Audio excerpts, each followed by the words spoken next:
Get released every couple of weeks. Um, Once it's half full or so, it depends to them. They make the decision when to release those butterflies, and once they're released, of course, the whole process will begin again. But it's gonna take a couple of weeks, uh, I'm sure.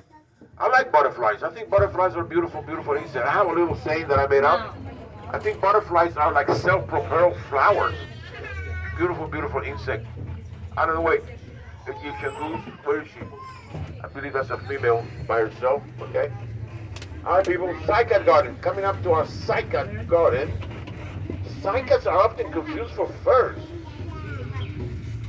As you see, they do resemble furs. They're actually a living fossil. These plants have been around for millions and millions of years. They were once a main source of food, main source of nutrition for the vegetarian dinosaurs over 300 million years ago. They're mostly from Mexico, Central and South America also. And also from the Caribbean islands, where I am originally from. People keep in mind the Flamingo Garden is not a zoo. Flamingo Garden is a botanical garden, and we're mostly an Everglades wildlife sanctuary where we rescue and rehabilitate animals as well as birds. Speaking of birds, check it out, people. Pretend you're looking at a clock. Look at 3 o'clock on the passenger side. 3 o'clock. You see that beautiful bird? That's a beautiful mute swan. His name is LaCroix. LaCroix, boy, get back in the water. What are you doing out there? He does come out once in a while, but he spends most of his time in the water, of course. LaCroix, a beautiful mute swan, taking a shilling out of the water there. See the swan? Don't forget that all these birds are, of course, they're still wild, but and they find their food. 90% of their food is found by pure instinct, if you will. Although, like I said, they do get fed. We feed them a couple of times a day, so we take very good care of them. All right, people, driver's side, Flamingo Pond. Excuse me, Mount Flamingo. This is what we call this area, Mount Flamingo, right here. Now, this was once one of the main areas of habitat for the Seminoles. Strictly Seminoles lived up here. This is exactly where they had their chicky huts. Among all those trees that you see right here, this is where they lived. Now the Seminoles, they needed canoes. Remember what I said? All this was on the water, and they needed canoes to travel from one tree island to the other, which they did quite often, actually, mostly for hunting purposes. We did find half a canoe and some artifacts belonging to the Seminoles up here on this tree island here. You see those two cactus-looking trees on the passenger side right there? Those are not cactuses. That's not cactus, people. That's agave. The agave plant from Mexico. Guys, what do we get for the agave? That's right, tequila. What Sabrina's gonna get today? Tequila. All right. Moving along. Yeah. We have hay rides, people. Let me show you. Later. On the driver's side over here, where the tram is going. You see, we got hay rides going on over there. If you want to take a hay ride, it's not as modesty aside, it's not as good as our tour because this is a narrated tour. That is not a narrated hay ride. But bring your beautiful kids to pony ride, people. Pony rides right there. Plenty to do, plenty to see. Don't forget your water bottle, please. Don't forget your water bottle. I forgot to mention that the Ray House, the Ray House, people, is now a museum.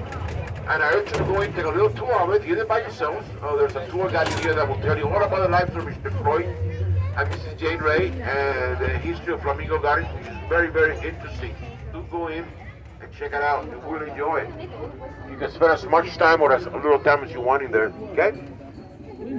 I think they're gonna be playing some music also. I see some chairs set up, so we're gonna have a little band playing some tunes also.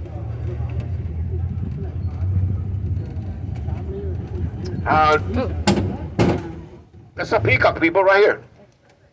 Peacock is the male. I can't turn around, you got too far forward, but I know he's right there. That's a peacock, is the male, and his females are called peahens. And of course, their offsprings are called peachicks. Now the male, the peacock, you see the tail, those green feathers. They just started to grow it again. They lost all these feathers in the summertime, in the summer months, and they started to grow it maybe about September, about a month ago or so, maybe 2 months already.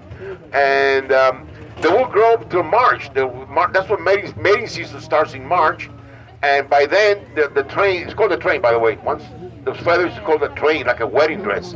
Once their train is long enough, I've seen trains as long as 5 feet long, believe it or not. Beautiful, beautiful, beautiful display of colors. I don't know whether some of you have seen it or not. They open up in a beautiful arch. That's what they do to impress their ladies during mating season. That's what they do to impress their peons. Hi people, what time is it? 12, not even 12, perfect. At 1:30, you got plenty of time. You got an hour and a half. 1:30 is our next wildlife encounter. What you do, you take this path up to the signs that say aviary, where that golf cart is over there. And right next to the aviary is the amphitheater. And that's where our next wildlife encounter will be presented, 1:30 amphitheater. Do not miss it. What they'll do is they'll bring up different birds, different animals. I'm not sure what animal they're showing today. Hopefully it's our beautiful bald eagles, though. I don't know. Could be the bald eagles, sometimes they'll bring out hawks, sometimes they'll bring out raccoons, turtles, boa constrictor snakes, even alligators also. They'll tell you all about the animals, people. Don't forget. Go to the Ray House. Buy a hot dog. Go pony ride. Don't forget your water bottle. Thank you, everyone. Hope you enjoy the tour. Thank you, everyone. Enjoy the rest of your day.